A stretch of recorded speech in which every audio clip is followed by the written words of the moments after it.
Boa tarde, pessoal, tudo bem? Eu sou Jefferson, sou doutor em psicologia. Estou gravando esse vídeo para apresentar esse manual, para apresentar o manual de publicação da Associação Americana de Psicologia, mais conhecida por APA. Esse manual, ele se refere a um conjunto de orientações, né, técnicas teóricas, enfim, para a comunicação acadêmica, né? A ideia desse manual é para que pesquisadores, alunos de mestrado, de doutorado, alunos de graduação, possam escrever e comunicar os resultados de suas pesquisas de forma clara, de forma precisa e também aqui com o aspecto da inclusão social, né? E a ideia desse manual é que ele possa contribuir para que esses pesquisadores, esses mestrandos, esses doutorandos, esses pós-doutorandos, esses graduandos, eles alcancem algum nível mínimo de excelência na sua escrita científica. Apesar desse manual ser elaborado pela Associação Americana de Psicologia, para além de profissionais e cientistas da psicologia, o estilo proposto nesse manual de publicação, ele também é adotado por profissionais de outros campos. Ele é adotado também por escritores, por editores, por revistas científicas, por programas de pós-graduação, por bibliotecas. Podemos falar de pesquisadores, alunos e professores das ciências sociais, das ciências comportamentais, naturais, da enfermagem, da comunicação e também das engenharias. O objetivo central deste vídeo é apresentar de forma muito breve a sétima edição, a sétima e última edição do Manual da APA para vocês.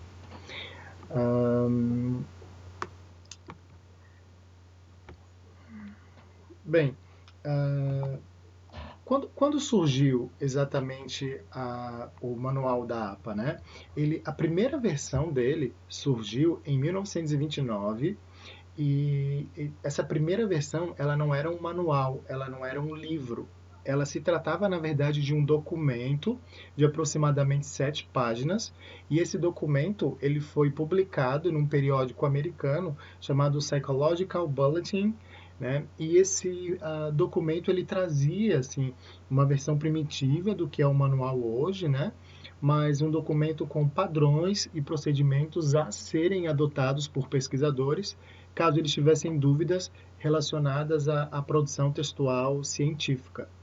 Desde essa primeira versão do manual, né, de 1929, outras versões elas foram sendo aprimoradas ao longo dos últimos anos.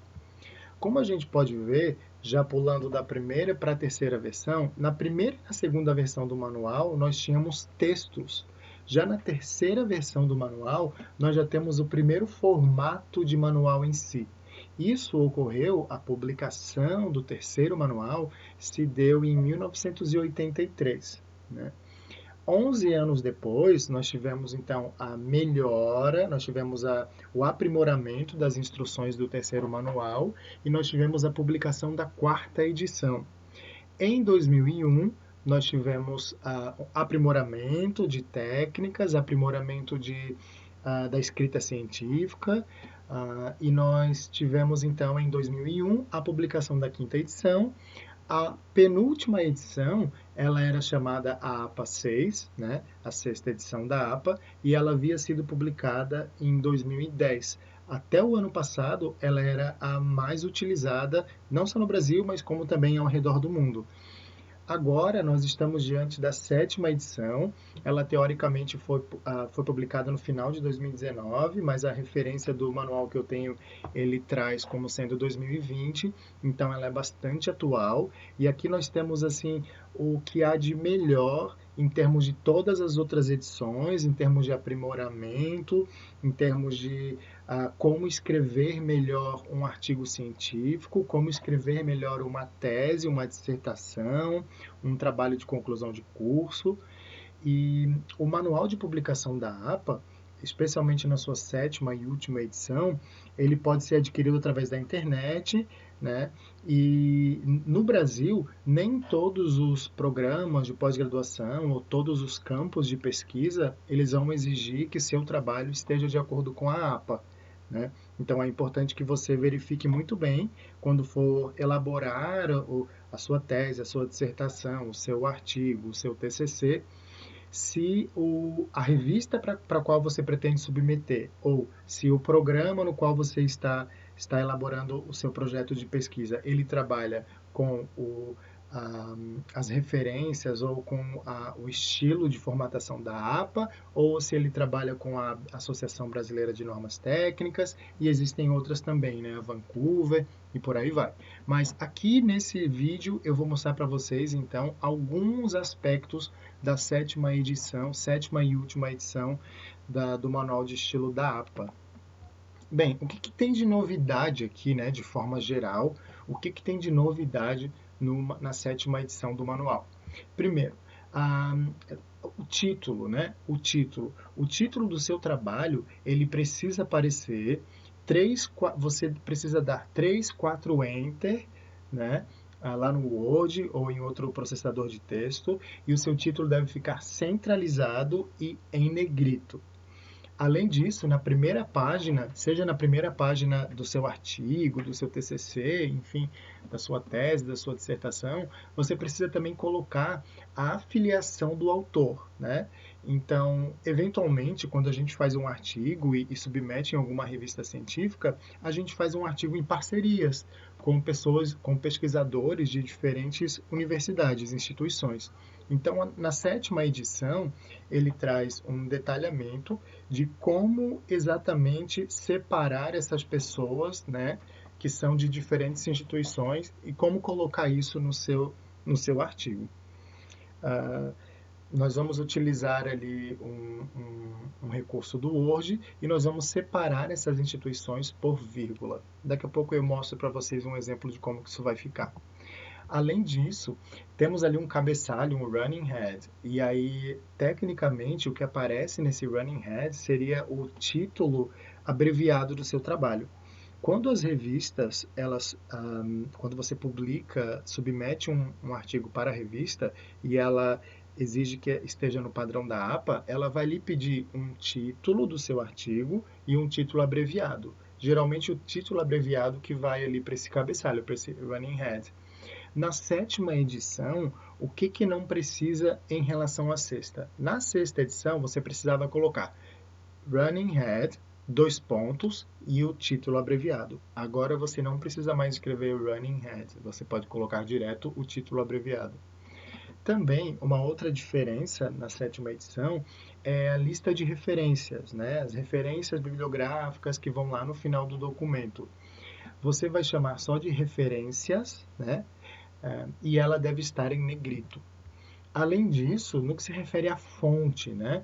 A fonte ela não mudou muito. A sétima edição ela se tornou relativamente mais flexível em relação à fonte, mas eles trazem algumas recomendações no manual, né?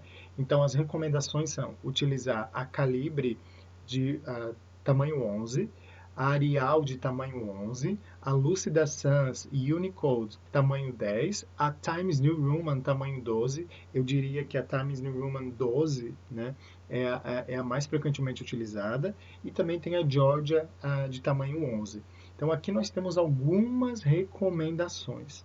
É importante também ficar atento a especificidades que a própria revista para a qual você está submetendo o seu artigo, ainda que ela utilize o manual da APA na sexta edição, na sétima edição, é importante que você verifique lá nas instruções para os autores se tem algum detalhamento, alguma especificidade típica dessa revista. Com relação aos nomes das seções, né, então a gente precisa tomar um certo cuidado. Assim. Quando é o primeiro nível, o texto ele vai estar no centro, ele vai estar em negrito, né, e ele vai começar um parágrafo, o texto ele vai começar como se fosse um novo parágrafo. Se está no segundo nível, depois eu vou mostrar, daqui a pouco eu vou mostrar um exemplo de um documento para entender, né? Se está no segundo nível, ele vai ficar na esquerda, vai ficar em negrito também.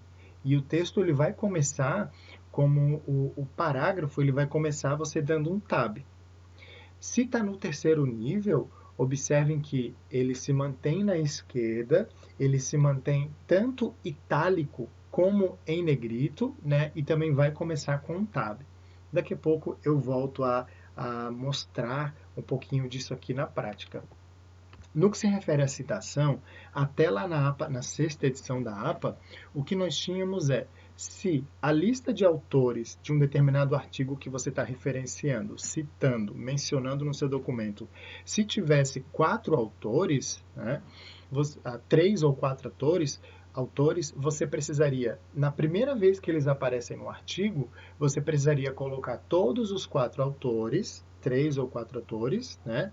E daí depois, a partir da segunda vez que ele aparece no seu artigo, você poderia apenas colocar o sobrenome do primeiro autor e depois com o et al., né? Então, digamos que eu tinha lá um artigo, que eu estivesse referenciando o artigo, que nós tínhamos o autor João, Maria, José e Pedro. Então, na primeira vez que eu estivesse mencionando esse trabalho, eu iria colocar lá, de acordo com João, Maria, José e Pedro 2019, agora na sétima edição, já desde a primeira vez em que eu menciono esses autores, não importa a quantidade de autores do artigo, ou da tese, da dissertação, enfim, do vídeo, do trabalho que eu estou referenciando, eu já vou colocar somente o primeiro autor, né, seguido do et al. Isso também é uma novidade em relação à sexta edição. Também ele traz aqui na sétima edição forma de referenciar vídeo do YouTube ou de algum outro streaming, o que é bastante fundamental hoje em dia.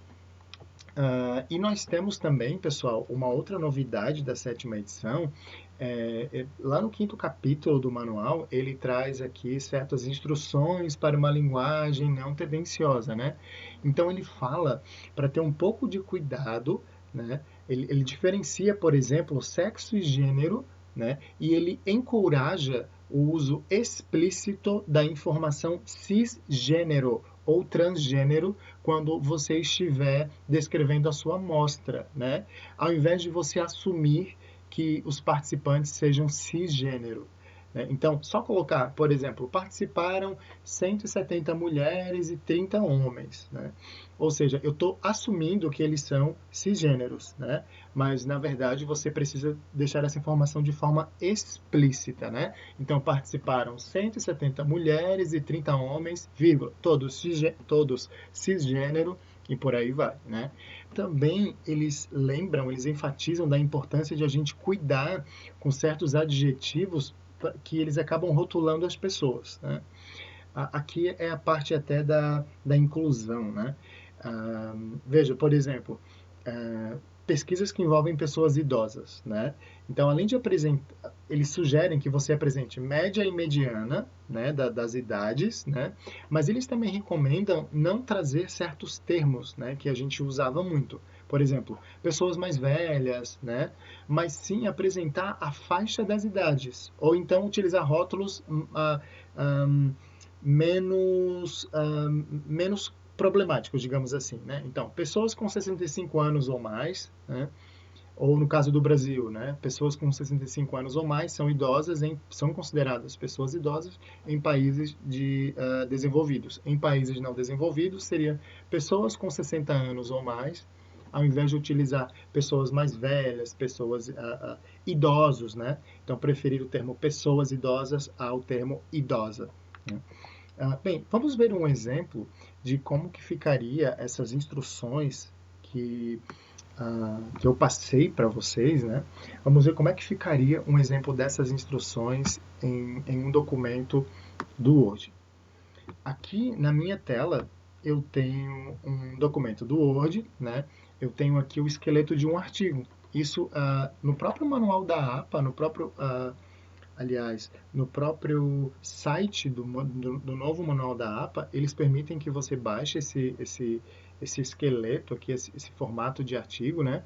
E aqui é para a gente ver aquilo que eu falei ali na teoria.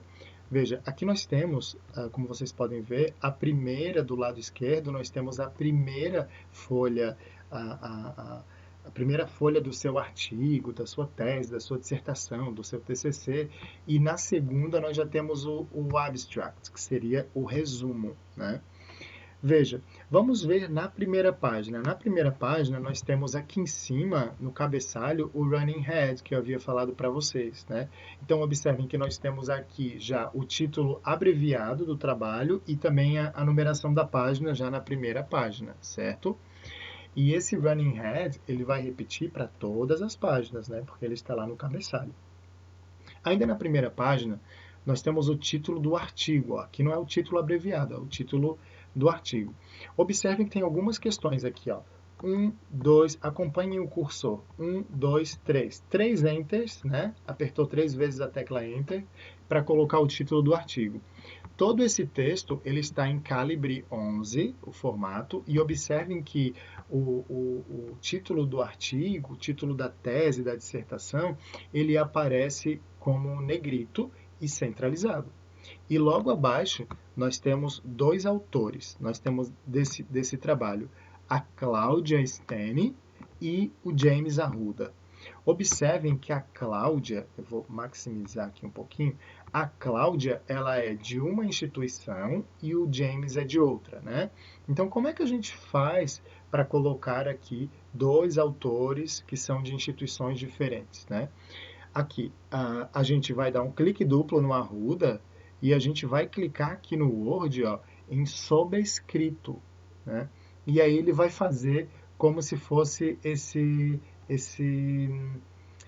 como se fosse uma nota de rodapé, mas não chega a ser uma nota de rodapé, tá?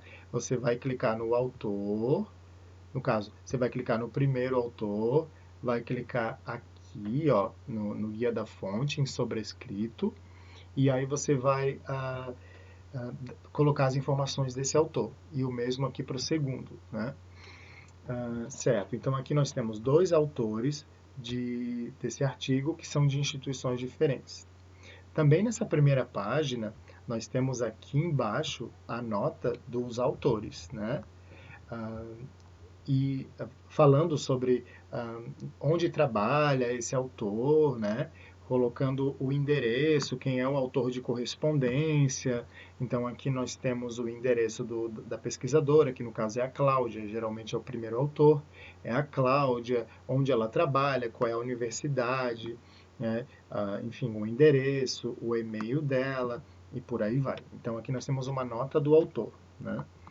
Depois, nós temos então numa outra página o abstract, o resumo. Se você está fazendo um artigo em português, primeiro você vai ter o resumo em português, depois você vai ter o abstract e depois você vai ter o resumen, que é em espanhol.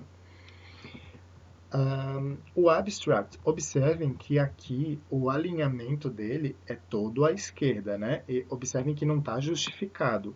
Se eu selecionar aqui, ó, isso é um texto justificado, né? Nada aqui na APA vai estar justificado, é tudo alinhado à esquerda. Além disso, pessoal, depois nós temos a palavra-chave aqui, né? Keywords. O termo keywords, ou palavras-chave, né? Ou palavras-clave, que é em espanhol, a gente vai colocar o termo keywords, palavra-chave, em itálico, e não somente, a gente vai dar um tab aqui, ó, né? E as palavras, elas vão estar com iniciais minúscula, e as palavras-chave, né? E elas vão estar separadas por uma vírgula. Então, eu vou ter no meu artigo o resumo em português, o resumo em inglês e depois o resumo em espanhol, se eu estou fazendo um artigo aqui no Brasil. Depois eu tenho o título em inglês, de novo no centro. Aqui é começando o artigo. O artigo ele começa numa página nova, depois que eu apresentei os resumos, né? Então, em tese, eu tenho primeiro a folha de título, com o título do meu trabalho, o running head lá em cima, os autores, a nota dos autores, depois eu tenho as folhas com os resumos e depois eu tenho o meu texto. Eu não coloco a seção introdução, eu não preciso escrever introdução, tá? Lembra que agora há pouco eu falei que a depender de se a nomenclatura da seção ela está no nível 1, no nível 2 ou no nível 3, ela recebe um formato diferente? Veja, aqui nós temos o nível 1, né? Então ele está no centro e além de estar no centro ele está em negrito. Aqui nós temos o nível 2. Ó. O nível 2 ele está em negrito e à esquerda. E aí o parágrafo seguinte começa com um tab. Né? Muito bem. Aqui não tem o termo introdução para começar o artigo, não precisa, por mais que seja a introdução. E especificamente aqui eles dividiram a introdução em tópicos. Então eles começam trazendo um pouquinho do problema de pesquisa, depois eles têm um tópico inicial, aí depois tem um outro tópico. Observem que todos esses tópicos estão em negrito e alinhados à esquerda. E todo o texto está alinhado à esquerda. Né? Dando prosseguimento aqui. Depois que eles apresentam a introdução, nós temos um outro tópico que é o objetivo do presente estudo. Né? Veja, isso não precisa estar separado em tópicos, isso pode vir num texto corrente. Né? Eles trazem a sugestão de separar em tópicos. E observem que aqui está em negrito, essa seção está em negrito e alinhado à esquerda. Então aqui ele traz o objetivo do presente estudo. Então, no geral, essa introdução ela apresenta um resgate breve da literatura, objetivo de forma clara, um resgate breve da literatura e ela conclui com o objetivo desse artigo. Né? Isso seria uma escrita no formato da APA. Em seguida, nós temos o método. Né? Observem que o termo método ele volta para o primeiro nível. Né? Então, assim como o título do artigo, o método está no primeiro nível. O primeiro nível, tudo que está no primeiro nível é centralizado em negrito. A primeira subseção da seção método chama-se amostra, ou sample. Né? Então, observem que está em negrito, alinhado à esquerda. Então, ele está falando participantes, né? Ele está descrevendo os participantes. Depois tem instrumento. Observem que está alinhado à esquerda e negrito. Depois tem o design da pesquisa, que é procedimentos da pesquisa, está em negrito, alinhado à esquerda. E depois nós temos o resultado, né? Então, nós primeiro apresentamos a introdução e depois nós acabamos a introdução com o objetivo do trabalho e depois a gente veio para o método. No método a gente especificou quem são os participantes, quais são os instrumentos utilizados e quais foram os procedimentos adotados. Aí depois nós voltamos para o primeiro nível, resultados. Então, tem a introdução, procedimento, método e resultados. Todos esses estão no primeiro nível, ou seja, estão em negrito e centralizado. Aí depois nós temos aqui a taxa de respostas. E aí aqui seria seria nível 2, então está alinhado à esquerda e em negrito. Depois nós temos a avaliação enfim, isso tem a ver aqui com seria um subtítulo dos resultados aqui dessa pesquisa, né? Dividiu aqui os resultados. O que é importante aqui a gente perceber é que, primeiro, sempre que for primeiro nível, é negrito e está centralizado. Sempre que for segundo nível, é negrito e está à esquerda. E o parágrafo, ele começa sempre com um tab. E todas... Opa, ficou grande aqui. E todas as... Bem, algo aconteceu. E todas as páginas, todas as páginas, elas estão, não está justificada, né? Está alinhado à esquerda. Algo aconteceu aqui que eu não consigo ajeitar, mas depois a gente ajeita. Enfim. Dando prosseguimento, aqui nós temos uma nota de rodapé. Depois nós temos mais um terceiro tópico dos resultados, e aí a gente vai para a discussão. Então, nós tínhamos lá a introdução, depois a gente falou métodos, depois a gente falou resultados, e agora nós falamos aqui a discussão. A discussão, ela também está no primeiro nível, ou seja, negrito centralizado. E aí ele faz a discussão do trabalho, né? Ele faz ele discute aquilo que ele achou que está descrito lá nos resultados com a teoria que ele trouxe lá na introdução. Aí ele traz aqui um tópico muito interessante na discussão, que é a implicação dos resultados para a prática profissional. Isso aqui é uma sugestão da APA, mas como está no segundo nível, então é negrito e à alinhado à esquerda, né? Então, implicação dos resultados dessa pesquisa para a prática profissional. E depois nós temos a conclusão. Observem que a conclusão ela não está no nível 1, ou seja, ela não fica centralizado. A conclusão ela está no nível 2, então ela fica alinhada à esquerda. Vamos lá, temos aqui uma conclusão e em seguida, pessoal, depois que finalizamos a conclusão, numa nova página nós temos as referências. As referências voltam para a primeira seção, para o primeiro nível, então elas se tornam negrito e alinhado, negrito e centralizado. E aí, pessoal, sempre que você tiver figuras ou imagens na APA, você vai apresentar sempre essas figuras e essas imagens no final do seu trabalho, uma por página, né?